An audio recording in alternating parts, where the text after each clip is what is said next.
আসসালামু আলাইকুম। আজকে তৈরি করে দেখাবো চিকেন ডাম্পলিং।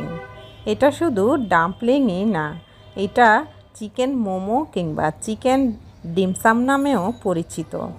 যে যেই নামেই চিনুক না কেন, খাবারটি কিন্তু একদম হেলদি একটি খাবার। তো চলুন দেখে নেই কীভাবে বানাতে হয়। তো তার জন্য এখানে আমি নিচ্ছি 1 কাপ পরিমাণ চিকেন কিমা। চিকেনটাকে আমি ব্লেন্ডারে কিমা করে নিয়েছি। আর এখানে নিয়েছি কিছু গাজর কুচি, পেঁয়াজ কুচি, কাঁচামরিচ কুচি, রসুন কুচি, আদা কুচি এবং কিছু ধনিয়া পাতা কুচি। এবার সবগুলো উপকরণ একসাথে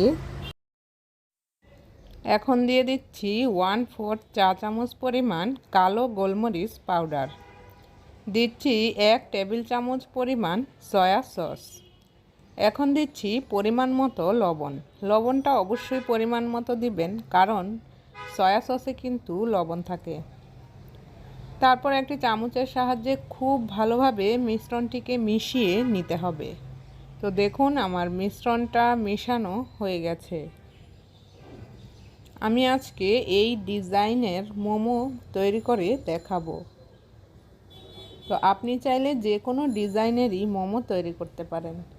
এখানে একটি মোমোর শীট নিয়েছি, তার মধ্যে চিকেনের মিশ্রণটা দিয়ে তারপর স্ক্রিনে দেখুন আমি কিভাবে তৈরি করছি। তো আমি এইভাবে মাঝখান থেকে চাপ দিয়ে ডিজাইনটা তৈরি করে নিয়েছি। আর মোমোর যে শীট রয়েছে সেটা আপনি ময়দা কিংবা আটা লবণ দিয়ে মেখে নিলেই কিন্তু হয়ে যাবে। তারপর রুটির মতো করে ছোট ছোট করে তৈরি করে নিতে হবে। এবার মোমোগুলোকে আমি স্টিম করে নিব। এজন্য স্টিলের একটা স্টেইনার নিয়ে তার মধ্যে মোমোগুলো দিয়ে দিয়েছি। তারপর ঢাকনা দিয়ে ঢেকে 6 মিনিটের মতো স্টিম করে নিতে হবে। তো ফিরে আসছি 6 মিনিট পর।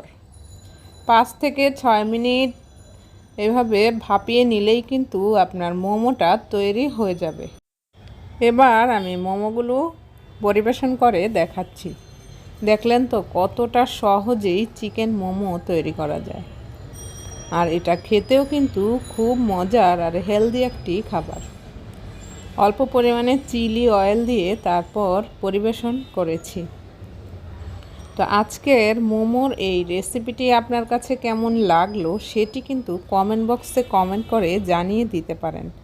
তাছাড়া কী ধরনের রেসিপি পেতে চান সেটিও কিন্তু জানাতে পারেন। রেসিপিটি ভালো লাগলে ফ্যামিলি এবং ফ্রেন্ডসদের সঙ্গে শেয়ার করে দিতে পারেন। আল্লাহ হাফেজ।